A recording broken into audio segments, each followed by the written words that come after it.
So I'm from New York City. I grew up about, I don't know, 3 miles from where I'm talking to you now, down in Greenwich Village. Wow. And back then the village was a very different place than it is now. It was still um, a middle class neighborhood, ethnically mixed, That's hard with to us. that's hard to Yeah, imagine. very hard That's to hard to imagine imagine. that. Yeah, I know. And of course, it was a kind of haven for a lot of, as the village had been historically for more than a century, um, a haven for lots of different people who considered themselves outcasts or who were creatives and so forth. Um, so it was a really an interesting place to grow up. And it was a rough neighborhood in some ways too. Rough around the edges. I don't mean it was particularly dangerous, that when I grew up in the 60s and 70s, New York was a very different place too. Mm. I say all of that because, that experience, and especially I grew up in a very left-wing household. My father was a surgeon, but he was very involved in a lot of politics, and my mother too. Um, so my household and the households of my relatives who also lived in the village were places where, sort of social affairs, issues around race and racial justice and other issues, anti-war stuff, and all that was the daily Hmm. uh, kitchen table conversation. And, this was Jane Jacobs' neighborhood. I actually knew her a bit. Really? Yeah. And so, I think that my interest in architecture, to leap ahead, Sure. um, was sort of instilled in me just as a matter of course, Mm. because you know, I was living in a neighborhood which became, it was funny because when I read, The Death and Life, I thought, well, I don't know what's so special about this. She's just describing Really? home. Yeah. Yeah. But there was very much a sense of the connection between the neighborhoods we build, the physical fabric of a city and its operations, and these other issues that had been, as I said, the bread and butter of my upraising, which had to do with social justice and but also very practical issues. What worked for people? Mm. What was the function of the street and the sidewalk, public transit, and how do neighborhoods actually thrive, and what kills them off? So that upbringing was very. I always look back on as being sort of fundamental. I guess everyone's childhood is in some ways, but for me, that definitely was. So, but you were born in New York and you grew up in Greenwich and you were there until what period of time? Through high school? Yeah, I lived in the village, of course, through high school, and then I mean, I went away to college. Yeah, yeah, sure. I was at Yale, and I studied. I had had a life as a musician. Yale had a music school, but when I got to Yale, a pianist. I'm a pianist, Oh, um, I'm still a pianist. I still give concerts and things, wow. but at Yale, I became interested in other things, and started to study history. Became a very serious student, Hmm. um, and then thought I would go into academia, but came back to New York to contemplate what path to take. And I really fell by sheer chance into a job as an editor of ID magazine. In retrospect, that sounds very cool, but it was a measure of how uh, bad ID was, how badly run, and that they hired me. I was absolutely, no experience, no nothing. Right, right. But it was great. So I suddenly was thrown into, a world of design and a wide range of design, industrial design, graphic design, of Hmm. course, and of editing and writing professionally. So when I then did go on, I then went to Harvard and started to pursue a PhD, which I didn't quite finish for various reasons. Um, I had one foot out the door already and was writing about Mm. design and architecture Hmm. and some other things too. And I became the architecture critic of a short-lived but really amazing publication called New England Monthly that was started by a very remarkable editor named Daniel Okrent. Uh-huh. Um, and so, I sort of had these two paths, one academic and one not, but both interested in art and architecture. But then when I was at Harvard, because I was making a little money on the side and still writing journalistically, I Uh-huh. was offered a job and had signed a book contract actually for a book I had intended to write. So I was also still not quite working on my dissertation. Mm-hmm. And I took the job, which was working for a newspaper.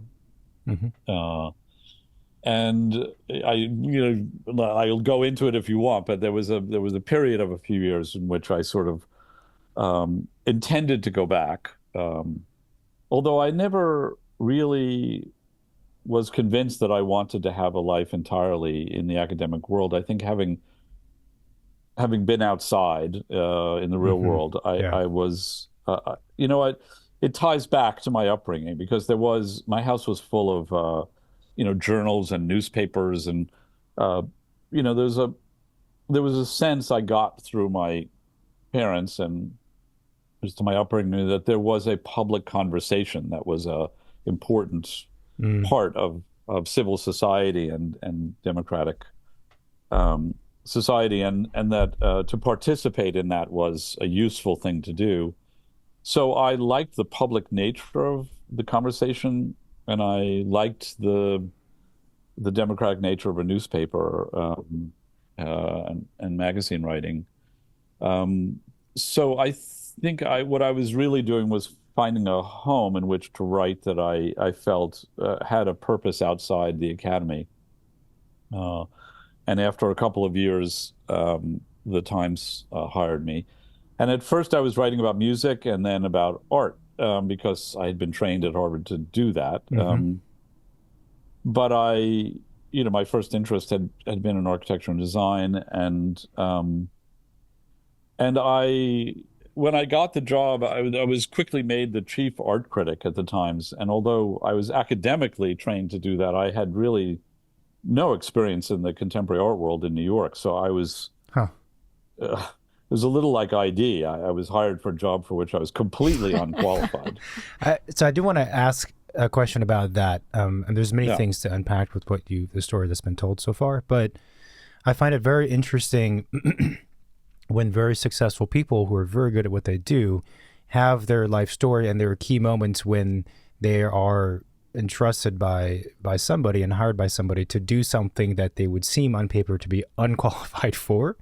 So the Yeah. question is, do you have a sense of why those publications or companies had hired you, and then other than desperation, perhaps, um, in case of ID, but then Yeah. also, Yeah. what is it about you at that time that allowed you to do the job as well as you did?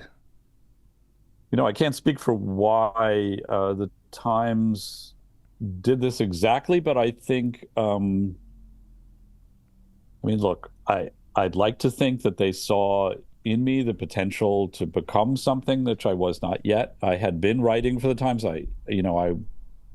It's not like they arbitrarily chose somebody Oh completely off yeah, the street. I right, mean, I'd right. been there a little bit, but they were taking a gamble.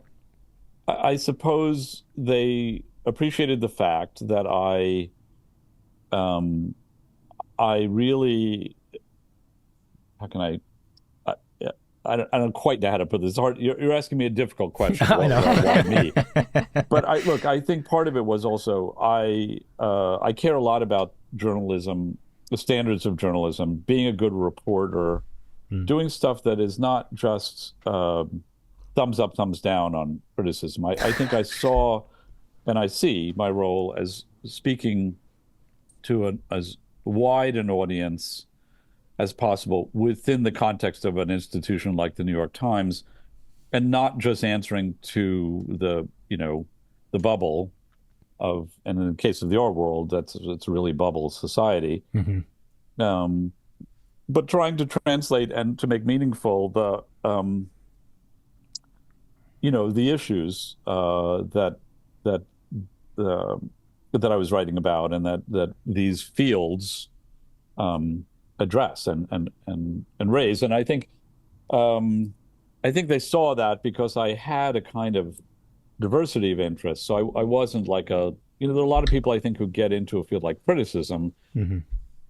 in the arts because they want a place in that universe. Hmm. I don't mean this critically. It's a fact, I think. Hmm. Um, you know, they write about film because they love films, but they're not a director or an actor or whatever. Uh, and that wasn't really my condition.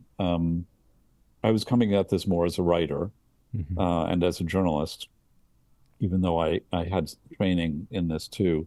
So I think that ability to translate for a wider audience is meaningful. It's also crucial, I think, to the health and welfare of the fields that you're writing about. Yeah. Um, and certainly that's true in architecture, about which I have strong feelings about its relevance um, to the world. I think, the art world, you can make a kind of case that it is a sort of bubble.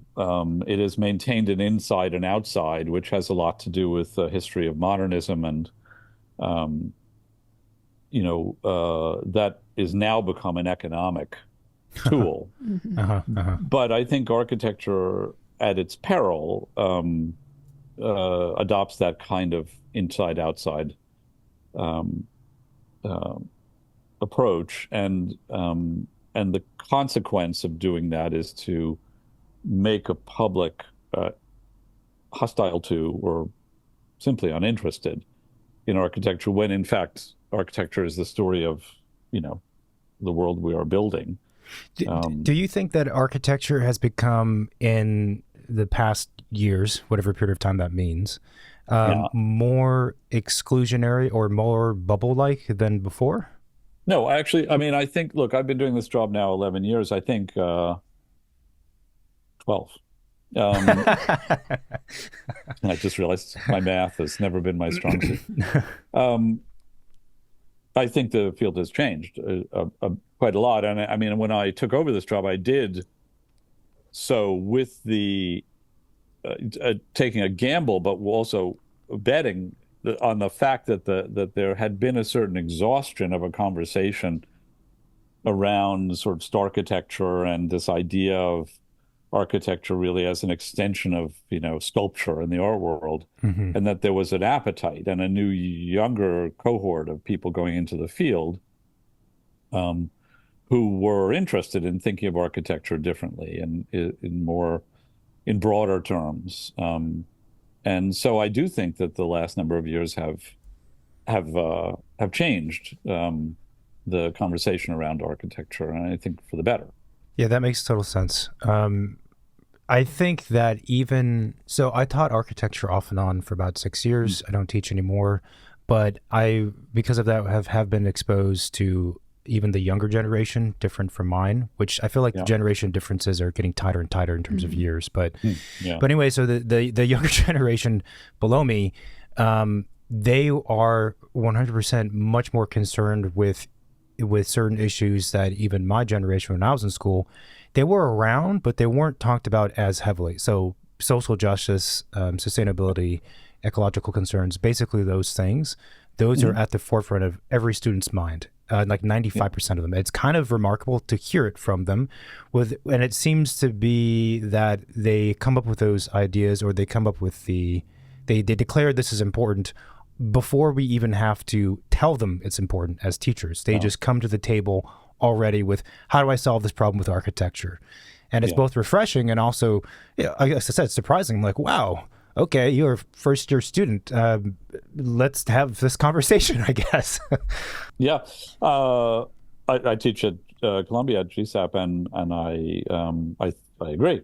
I think I think there's just a different mindset going into it, and as I said, I think it's more collaborative.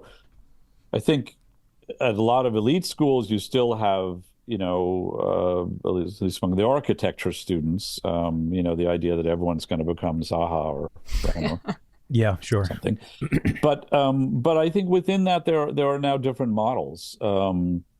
and you could see, mass group, for instance, this idea of sort Hmm. of social work, and being more collaborative. I think that's very appealing at the moment. There's a pendulum swing. I mean, I meant it when I said that when I started to do this, I felt that the timing was right. I think, the first thing I wrote about was an affordable housing project in the South Bronx, which was a very much on purpose. It was a very interesting project. It raised a lot of issues about the relationship of architecture. What is the value of architecture in the context of a project where the cost per unit has to be Yeah. Yeah. weighed against really pressing social needs. Um, and, I think that had I done the same thing 5 or 10 years earlier, it would have fallen on deaf ears. Right. So, the pendulum swings. It will at some point, swing again. Hmm. And I don't necessarily see that as a problem. I think architecture has historically been a conversation we have had with ourselves about the meaning of what we build, the language of architecture, and that, is not a static thing. But Hmm. at the moment, I think it is uh, a good thing that architects are trying to make themselves um, more relevant to a wider public and to understand that their role, um, their profound role in shaping the society we build, is not just about designing beautiful objects for people to occupy, but also helping us reimagine the world at a time when, there are a lot of really serious crises around issues like housing and Yeah. climate and so on. Um, Yeah. That's if people, interesting. Yeah, go ahead, please, please. no, no, no. I mean, I was to elaborate. I mean, I think architecture had talked itself into a corner, basically, Hmm. in which people felt that it was an elite endeavor. It is an elite endeavor in its purest form, of course. But Because it's expensive. yeah, Okay. because it's Okay. Yeah. I expensive. just wanted. Okay. Yeah, Uh, sure. Yeah. I mean, in the case of Via Verde, for instance, that project that I first wrote about, there is a premium yeah. for the quality of architecture that Grimshaw added to the project. Grimshaw partnered with Datner, and that was a showcase project in which it raised explicitly a question: what is the value of architecture as a social good? Um, but I think to get back to the way I was framing it, the fact that architects had leaned into the Mhm. notion that the practice was really for just wealthy people and museums and museum patrons and so forth made people feel that architecture had nothing to do with them. And Mm. therefore, architects who have already basically given up so much of their leverage by working for fees and being essentially servants to clients and developers, Mhm. um, not having their own skin in the game very often. Mhm. There's a lot of ways in which architecture has narrowed its purview, and I think um, one of the challenges for architecture is to reclaim its significance as a social force, and Hmm. you know, as because you're also trained to do things which we need now, which is to bring people together around a table to decide very complex issues, um, issues around community, neighborhoods, issues that are not only about the specific things we build, but matters of social practice. Um, that's, I think, something that is not is not widely shared among other fields, but it's inherent in the way you need to do your work. So I think you guys are extremely important and as models and as leaders. And I also think your ability to the necessity of compromise, which is generally what is necessary in projects where you are not just working for some wealthy patron who will just say, go do it, which is, of course, can sound very appealing, but is very rare. And that was the sort of architecture that was celebrated for a while. Yeah. I think the fact that 99.99999% of the architecture that is built does involve some forms of compromise and negotiation is also really important at a time when we are a divided society and it is difficult for us to get anything done. Even, I'm looking out my windows while I turn to the side, even, building a bulb out on a curb. Right. Or taking a parking space, much less, building a skyscraper. Yeah. Well, maybe more architects need to go into higher up positions and not just be practicing architecture to get things done. It's long been a position in theory of mine that would actually be a good thing. But you said a lot of really, really interesting things. And one of them being the kind of shift of the focus of architecture, generally as a profession from one thing to another, from certain issues to another. And I think I never really thought about it this way, but I think it's very interesting because, when you study to become an architect, and this depends on the school you go to, but when you're a young architect, let's say, you understand the breadth of the things that an architect should look at and the importance of an architect, a lot of things you mentioned. And I guess it is really about existing at a certain moment in time, because I think for most, they have that wide thinking, but in terms of what they're able to do in practice, there's a lot of practical problems with practice also, but in practice or just the profession as a whole is very different from that. And there's the general shifts of the pendulum swinging back and forth, like you mentioned. But also I think it's just, it's confusing for the outsiders, for the general public to understand what an architect does, what one architect does, when all architects practice, potentially very differently. And architecture is so broad. Like we were talking before, I have a master's in urban design. That's always been a huge interest of mine. There are a lot of architects who could care less about urban design, which I have my issues with, but that's like, so you have that. And I think it's therefore on the public side, it's difficult to kind of understand what exactly you do, because we find clients and people who think architects are for only the elite and we do fancy art things. And we find ones who are like, well, you must be the ones in charge of designing neighborhoods, it's sort of. And or designing the engineering. Or engineering a building, which is one we get a lot too. So anyway, that's just me thinking out loud, but I think you're right. No, I think you're also raising another issue, right? Which is that, as I said, what you do is fundamentally collaborative, right? So it involves engineers, it involves a lot of other, parties usually, especially if they're large public projects. Obviously, it's different if you're redoing someone's kitchen, but whatever. There's very often a kind of team, and architecture is, a friend of mine, Guy Nordenson, who's an engineer and obviously has worked on a lot of conspicuous projects, teaches at Princeton. He's got a bee in his bonnet about this fact that when we talk about projects, we should acknowledge the engineers who are involved and the whole team of people who contribute, because it's like a film. The director doesn't just do this by himself. It's not just an actor. It's a lot of players but the stories we tell about architecture have generally been like the stories we tell about so many other things, sort of focused on a single figure, a hero. Yeah, there's a hero or a heroine. Yeah. And that idea that the architect becomes that, partly because the skin of the project is what you see. It's harder, as Guy will point out, to focus on the work of an engineer that might be incredibly inventive and beautiful, but is essentially masked Hmm.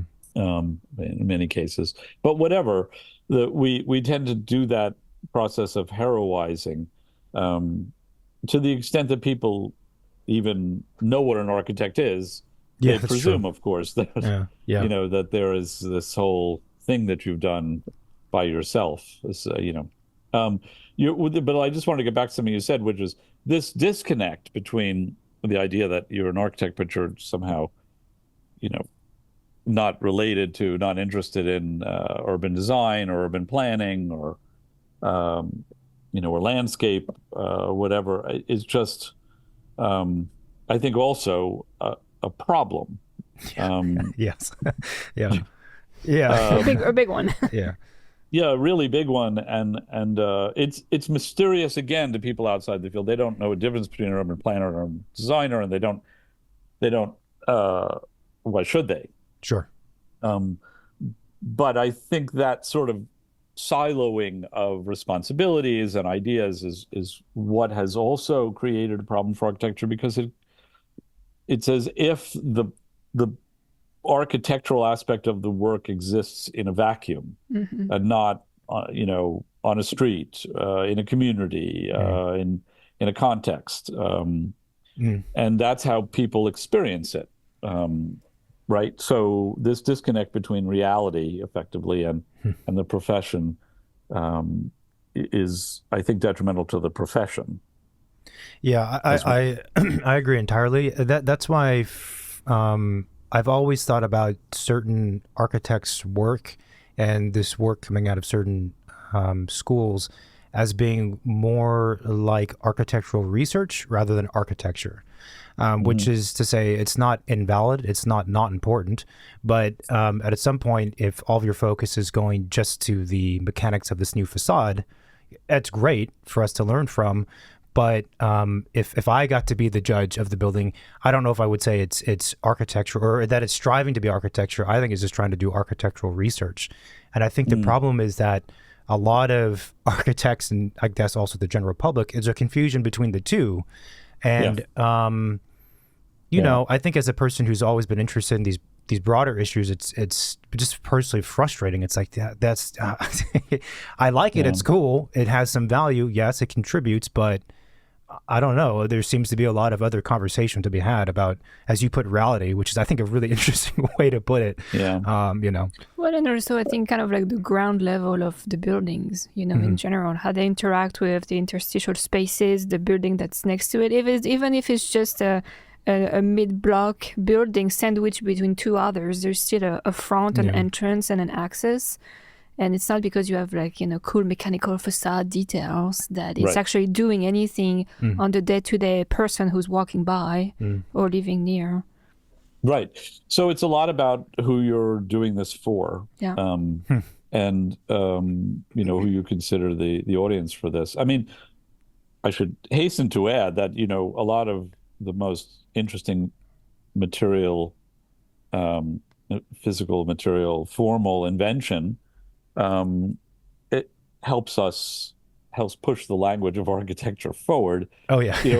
I'll just say, the funny thing about me was, because I had sort of fallen into a job as the art critic, which I had not really chosen to do, but I wasn't going to turn down the gig when I was so young. The perception, and then I went off to Europe, and I wrote a column for the Times and around politics and social affairs and cultural stuff around Europe and the Middle East. But I still was identified, I think, as the art critic for many people when I was named the architecture critic. And I think there was a lot of concern that I was going to come in and just, be an exaggerated version of what we already, had in the architectural world, which was a conversation around architecture as if it was entirely about formal and material invention, as if it was sculpture. And then I turned out to be like the opposite. So I always feel I must hasten to add that I of course, I'm deeply interested in and engaged by, buildings that are, as you say, really concerned with their own formal invention.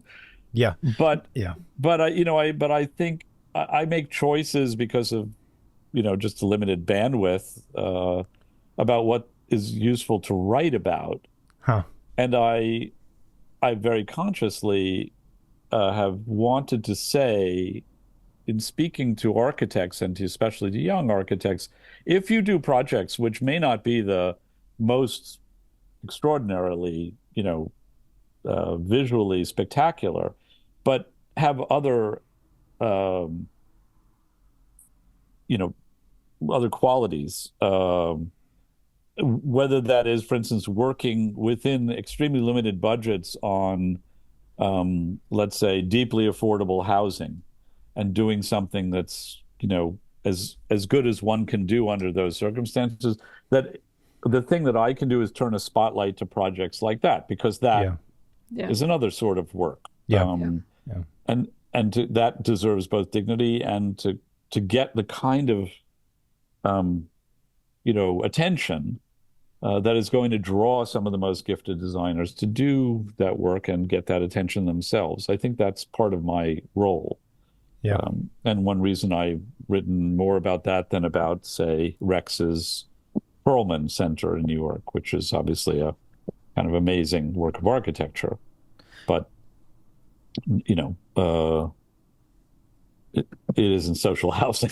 Yeah. No, that's a really, really good point. And one of the things I've always wondered is, for a person in your position, how do you choose which things to focus on? I suppose at some moments in time, it kind of tells itself. It's obvious, like, we should be writing about this. Do you have like a running list of things you want to write about? I mean, I wish I could tell. Obviously, I've been asked this question before. Yeah. When will you write about us? That's what people want to know.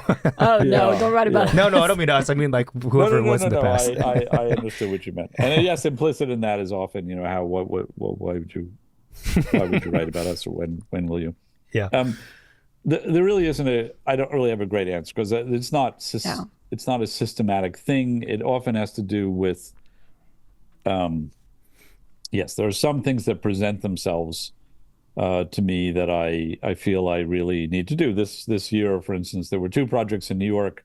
They're both really kind of out there architectural projects. One was Jeannie Gang's Gilder Center at the Museum of Natural History.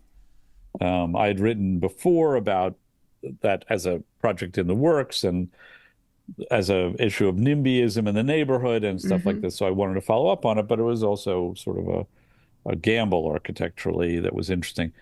Perlman was another example. It was kind of an obvious thing to do, but I have skipped a lot of projects like that. And, I don't feel good about skipping them. I'm not trying to avoid that. It's just a question of time.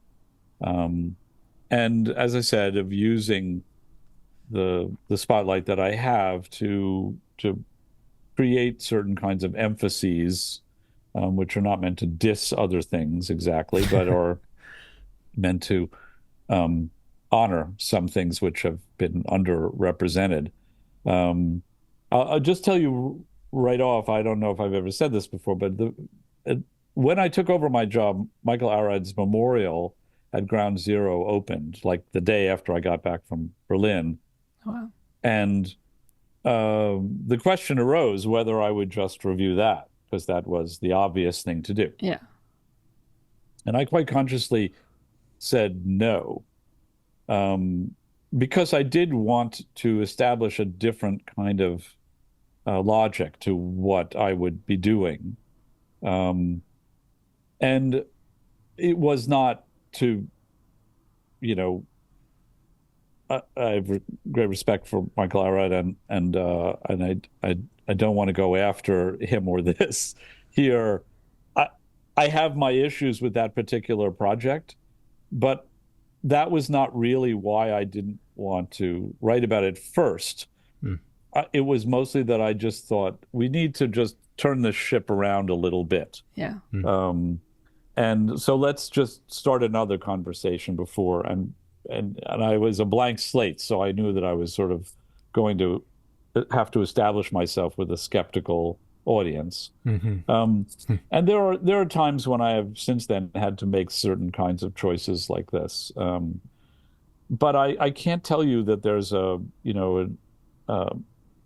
like I've got this all figured out. It's an evolving thing. Yeah. And sometimes something will just arise and it seems like the right thing to do. And I look for things that are in some way emblematic of something larger than themselves. That's always the case because my practice is triage. Mm-hmm. Almost everything that happens, I don't write about. Right. That is interesting. It is interesting. It made me think a lot of things, but just a funny question is, I've also always wondered if you're a critic like yourself or a writer like yourself, is it hard to have friends as architects? Or architects as friends, rather? I mean, it's a good question. I kept my distance a lot in the art world, and I maintained professional friendships in the architecture world where I think that there's a kind of it's an easier community, I think, for me, I find personally, to establish cordial relations.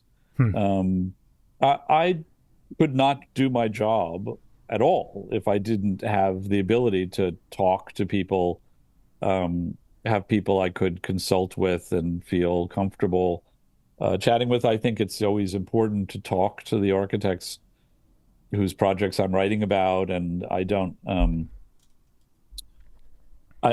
there's no conflict there. I'm going to write what I'm going to write. I'm often making a choice about what I'm going to do, and I've made a decision about those projects on some level before I've ever approached anybody about them. If you know what I mean, I've made a decision why that's an interesting project. Yeah. So I'm rarely going into that conversation with the expectation that I'm about to betray this person. But I don't write about close friends. And that's not, because I didn't come up through this world. It's not like I had a bunch of friends who I was already connected to and was going to sort of have to either promote or abandon. Right. My relationships with architects have developed through the work. That actually works out, I guess. That makes a lot of sense. The one thing I was wondering is, during the last, it's been 11 years since you've been the critic for architecture? 13, well, I 12. was doing the math. 12. So 12, it was that's the end right. of 2011, so it's 12, I think, yeah. So during the last 12 years or even beyond that, what has been something that you've learned about architecture and architects that has kind of surprised you? In a good way or in a bad way, I guess. Yeah, exactly. I mean, let me think about that a little bit. Well, I will say that I think architects undervalue themselves. I know there's a sort of mythology out there about architects being sort of, chest thumping egomaniacs, some of whatever. This has served some of the mythology of architecture. My own experience is that architects I deal with are thoughtful, cordial, generous, deeply interested in what they are doing, and competitive, but also open, and that in some ways architects have undervalued themselves and their potential for playing a meaningful role at large in society. Getting back to what I was saying before. I would say that maybe that perception of mine is shaped by the fact that artists are kind of exactly the opposite. I have friends who are artists, and many of them I love, but there is, I think, what artists are doing essentially is putting everything about themselves on the line in a thing which doesn't need to exist. Yeah, sure. and sort of, so there's no separation between their ego and the work. Hmm. Um, Hmm. and that has its benefits, I guess, but it makes for a world in which opinion, um, which is an odd thing for me to say as a critic, I realize, but opinion carries too much weight because essentially, In it's, art or in art? yeah, in Okay. art. Yeah. Whereas in architecture, uh, there is a lot of opinion, but there's also just a lot of facts, right? Like whatever you think of, I don't mean to, you know, linger too long over Via Verde, now a 12-year-old project, but whatever you think of the architecture of Via Verde, it does certain things. It has a Right. certain number of units for people at a certain level of AMI and for first time homeowners. And it produces a certain amount, its community garden produces a certain amount of, there's stuff which is quantifiable that it is doing. Um, and its sustainability levels are measurable Hmm. and so forth. So we can have a conversation that's sort of separate Yeah. from just these questions of taste or personality. Um, I don't know how I drifted over to this part of an answer, No, but it no. has made it for me much more interesting actually to have conversations with architects. And I think it's partly explains what I mean by their generosity and curiosity um, and collaborative nature. Hmm. Hmm. It's making me wonder. I've always felt that the great the value that architecture has, and also the struggle it has as a profession, as a practice, comes from the fact that it's kind of split between these two sides of call it the scientific or the more quantifiable things that it does offer, as you've put it, versus the artistic. And you can break that down to other things too. So I think architecture has always existed at this intersection of a bunch of different Right. lines of thought. Yeah. And that's what makes it so important. But it also makes it really difficult, I think, to oftentimes describe succinctly. I think it also makes it difficult. I'm thinking out loud, I'm also wondering if it makes it difficult for architects in general to be as strongly presented as maybe artists are, or as, frankly, interior designers. That's maybe a different conversation, but the parallels that you're describing between architects and artists, I see very strongly between architects and interior designers. There's a kind of boldness and a clarity that interior designers speak from, and architects a lot of times lack that. And I don't know. I don't know if it's because architects are inherently trying to juggle like 5 different things, and it maybe makes the story that they tell more difficult and murky, which is maybe also why having someone like you is important. Yeah, I mean, that's an interesting question. I'm not sure I believe in the thing I'm about to say because it just popped into my head. But I'll say one of and this is not a diss about interior designers, although it's going to sound like it. But in a sense, like artists, the stakes are much lower. Yeah. Of course. And, I mean, so there, again, a lot of it does have to do with show and, it can be sort of undone and I think there's some of that element to it, that the stakes are just higher for architects, and so there's a caution built in, and there are many other players usually who are interested in the results than there are when you're just dealing with interior designers or artists. But it's also maybe part of the training. I don't know. You do need to. You do need to know what the limits of your own responsibilities are. You do need to ultimately, I mean, I hope the way I'm sounding expresses my deep respect and admiration for the practice of architecture and for architects, because I think, you're constantly having to deal with compromise. You're constantly going through a process which ends up getting nowhere. I was just talking to an architect who put, in this case, his heart and soul into a competition, got pretty far, cost a fortune, the usual story. Probably should have won. Right. Yeah.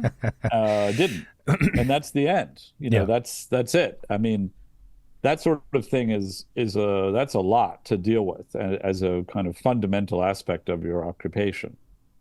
Um, and it means that you have to sort of construct a persona, which is on some level, how you sell yourselves. But you also have to make yourself, likable and someone who people want to spend a fortune to work with. Right. In a sense, artists, I don't know why I'm constantly going back to the artist analogy, but artists, in a sense, can cultivate the exact opposite. And they can, in some cases, make their own money to do their own things. So it just requires a different set of skills, and I think those skills are sort of amazing. And in some ways, make architects, to me, that much greater artists because they work with these limits. And I think all great art requires working within limits. I think most great artists would say that. And for architects, those limits are profound and always there. That's interesting. Yeah, well, I'm going to loop that back and listen to that on the dark days of the practice. Yeah.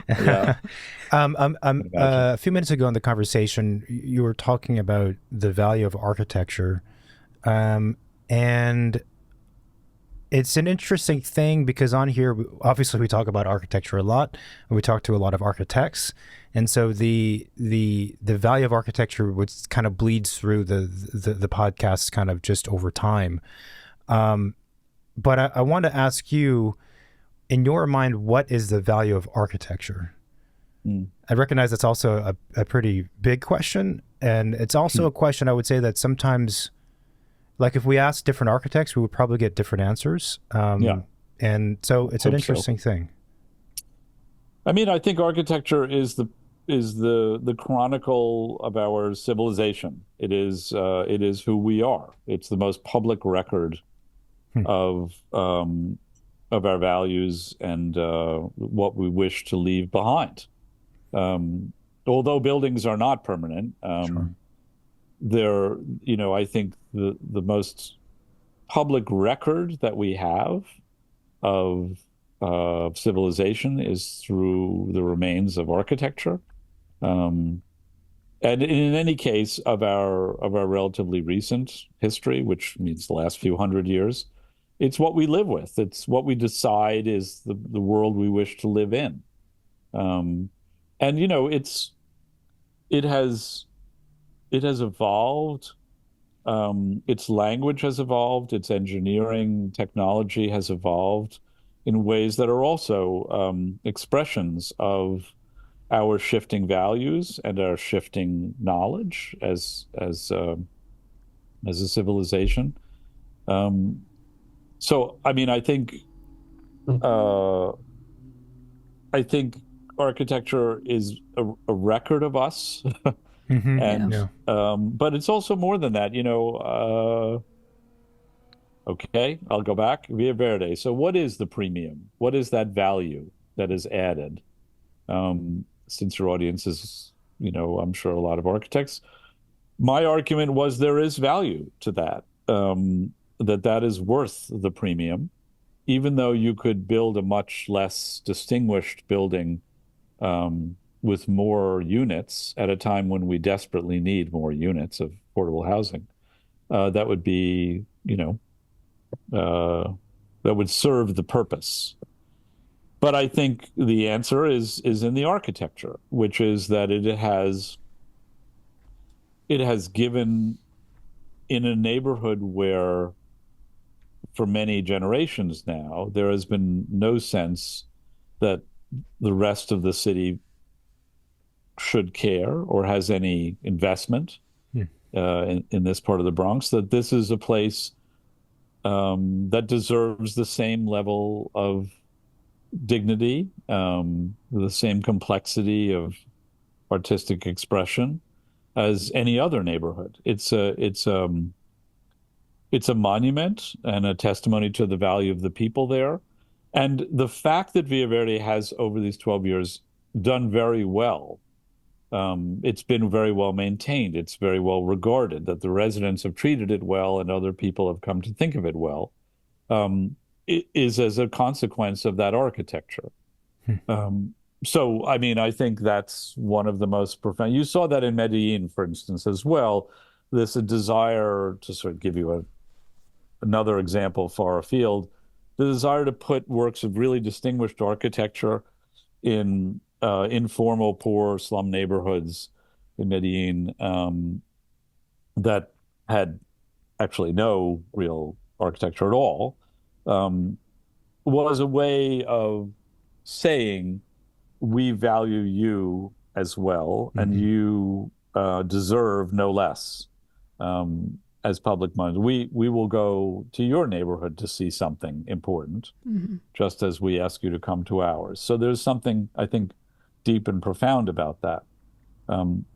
But as a practical matter, economically too, people are going to preserve things that seem to be, valuable to them. I like that answer. That's a great answer. All of it was very interesting. I think also viewing architecture as kind of this record is something that is probably would not have been my first thought, but it's a very, very interesting one. It's totally true. And I think actually, I mean, at the broadest sense, anything that we create is some kind of statement as to who we are as an individual, as a company, as a client, as a neighborhood, as a city, as a civilization that exists at this particular moment in time. And I think, again, that's another example of probably a larger perspective that I would hope most architects have as a result of their training. And it's just obviously, again, that gap. It's not, that doesn't mean that everyone else perceives the significance of architecture to that degree. But of course, for us, even if you are doing a house, like that is what you're doing. This house I'm doing and from creating or designing, even though it's only 1,500 square feet, it's this tiny thing. It's a mark on physically on the earth, first of all. And if it's going to be here for the next 50 years, let's hope, better make it a good one. And it should be thought like that. A lot of buildings, at least in California, especially single-family homes, are oftentimes thought as more of a consumer product, and things are going to be taken down, changed, and not anything that's going to ever last in time. And it's an investment thing. You put money into it, you get money out of it, and then that's pretty much all you care about, actually. Right. And I mean, that's what I'm saying. It is a mirror of who we are and what we value. That is, as you point out, for better and for worse. And a lot of the, McMansions and other crap that's built around the country is a reflection of, some of our worst values. And our worst priorities. But, hopefully the good architects are responding to that with, there's always going to be a minority of projects that represent our best selves. But I like to think that those are the ones that we tend to want to keep and that remind us of what we can do if our values are right and we have the skills and understand that this is who we are and how we want to be remembered. A few minutes ago, you were talking about housing. We could easily talk for another 6 hours, I know, but you were talking about housing, okay. And obviously the lack of housing, affordable housing, is a problem kind of across the board in the United States. In New York City, one of the ideas that's always tossed around casually amongst architects and non-architects is, well, we had the pandemic, and this thought applies to New York, LA, SF, a lot of places. We had the pandemic. A lot of people are working remotely. Still that's the case. We have a ton of office buildings, office space. Why not leverage some of that space and turn it into affordable housing or something? And so I guess there's two questions. One, is that a viable route? But more broadly, with the few minutes we have left, what is the solution exactly to creating more affordable housing? So the office building thing is, of course, I think the office building is like a lot of answers we come up with, a desperate attempt to find some simple solution to a complicated problem.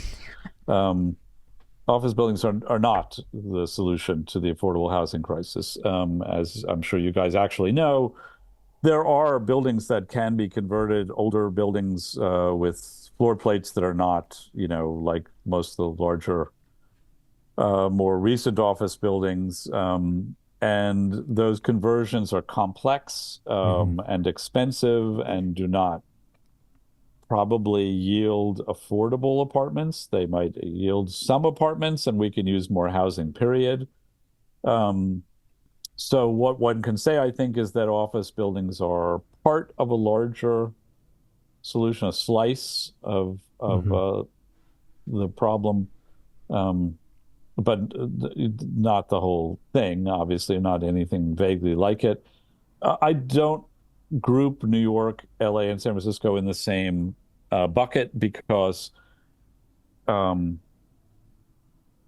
York is pretty dense. It could be denser. There's a golf course in the Bronx. I once did this calculation, which has been or had been managed, I think it may still be, by a former president who shall remain nameless. Sure. And,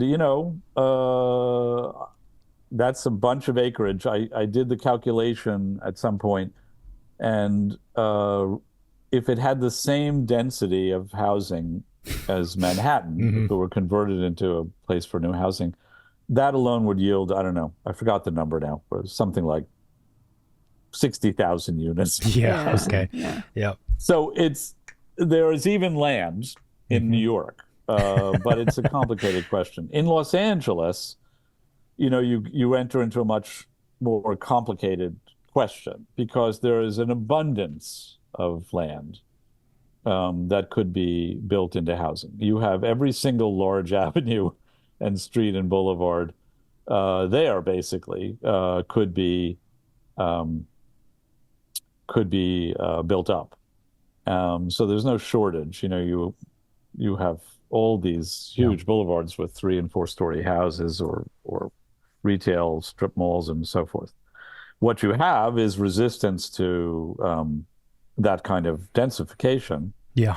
And I, having spent some time there, I understand, I do, the idea of trying to preserve one's sense of home and not wanting to turn everything in New York. But there's a big gap between. Yeah, I agree.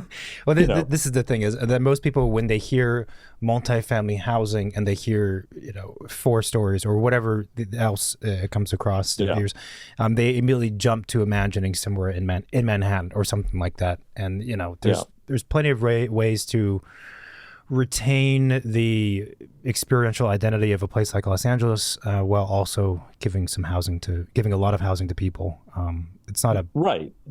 Yeah. Right. I mean, you don't need 80-story buildings, but 10 is not going to be a catastrophe in many places, especially along these long stretches of retail. And I just think there's room for housing. How you finance that housing, exactly where it goes, what the mix of affordability is, what affordability means, that's a long, complicated conversation. But look, I mean, we should be a country that provides a right to housing. That's different than a right to shelter, and it's a disgrace that we have failed, so many hundreds of thousands, really millions of people in this country.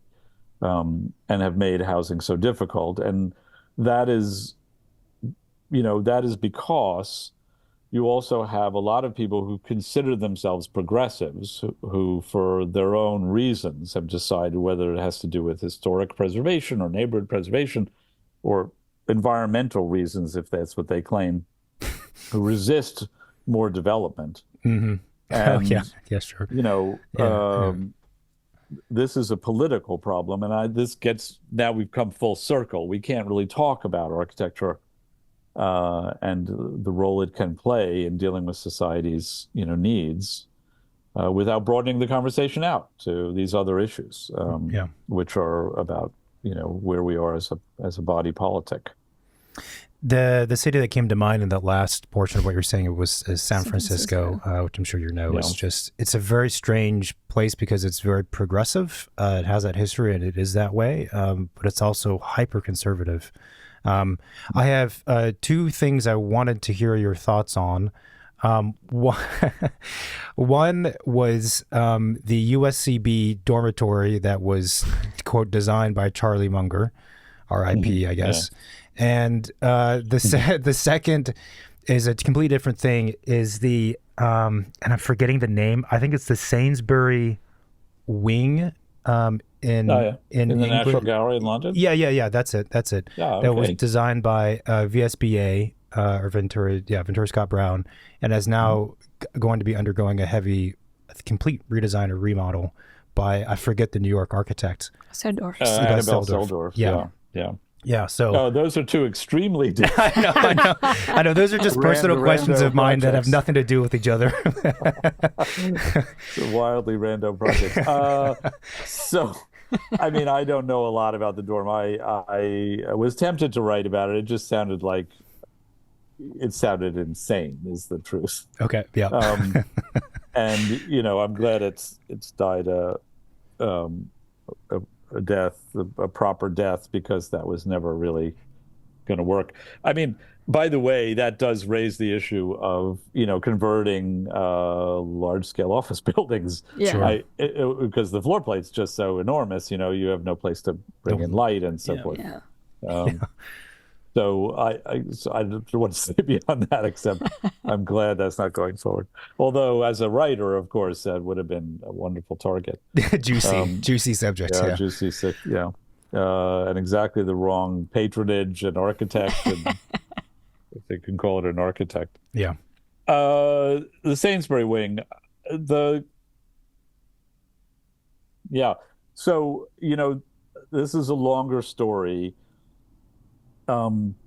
I have what is perhaps an unorthodox view of this within the architecture community, though I'm not sure how unorthodox it is, because in London, I think most people share my view. But I'm not sure in the architecture community in London. It's just hard to know. But, you had a project by Ventura Scott Brown, which was a very interesting and important example of postmodern architecture, that was an interesting addition at a crucial site that changed the circulation, but also the perception of that institution, but was a really bespoke building for the galleries. And then the rest of it, I think, never really was very successful. So this is a good example of a building respected in the architecture world, but as a practical matter, not really very useful. And here my background in art, I think, helps, because I was in and out of that building all the time. The part that Seldorf is redoing of it is the part that really has never worked. It was Denise Scott Brown has made arguments about why this was architecturally designed the way it is, and I believe her. But I also know that over the years, and talking to many curators and other people who've had to deal with the building, that it doesn't really work very well. The galleries, which were bespoke and for a particular part of the collection, I believe are not being touched. But the entry level and the second floor, which really were not very successful, practically speaking, and the lower floor, I think, too, which had galleries and an auditorium, I believe. I think that's what's being redone. So I myself, I'm anxious to see the results, and I'm not as hostile to them as some people are. I think, there's a lot of affection for Denise Scott Brown and a desire to respect the work of Ventura Scott Brown, and I understand that completely. But I think it's also true that buildings are living objects, and this is a good example where you come up to a situation that a building, especially one of such public importance as this, has to maybe change and adapt with time. That's the lesson of many great buildings in great European cities. Rome is a good example. Sure. And Yeah. there are others, London too.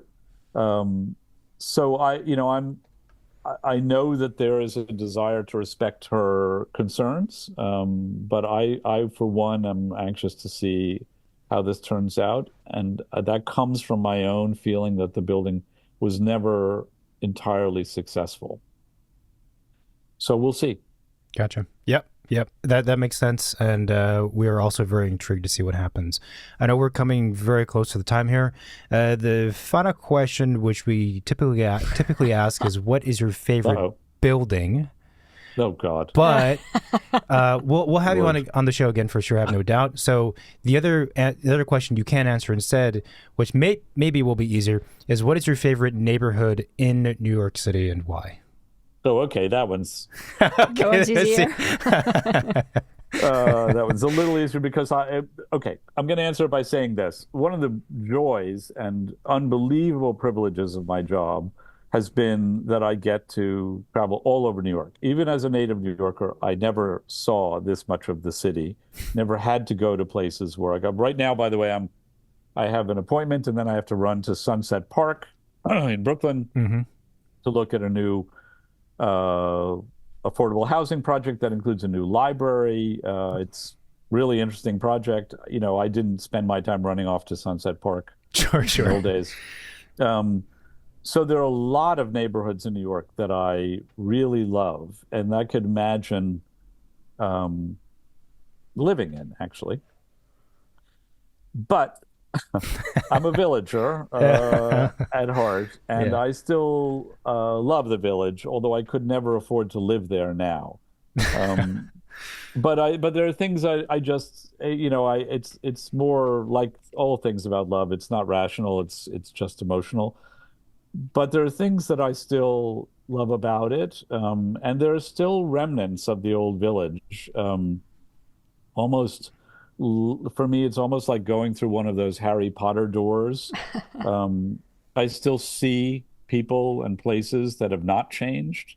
There's still a kind of other village that exists there. And there's something about the scale of it and the way memory plays such an important role in how we move through spaces. That I can never get away from. I think I still dream sometimes when I wake up that I am in my childhood bedroom. That's amazing. Yeah, it's probably not so unusual, but after all this time, it is kind of interesting. I grew up on one of the loudest streets in New York, so on one level, I'm very glad I'm not there. But on another, I still have some deep attachment to the light and the scale of the streets. I love it. Michael, thank you so much for making the time to be on the show and chat with us. Hopefully the conversation can continue. Thanks again. Thank you. I hope so too. Hi, everyone. Thanks for watching this video on YouTube. If you like what we're doing, then please support our show by hitting that subscribe button and liking and commenting on our videos. You can also find us on most of the social media, Facebook, Twitter, and Instagram. We're mostly on Instagram.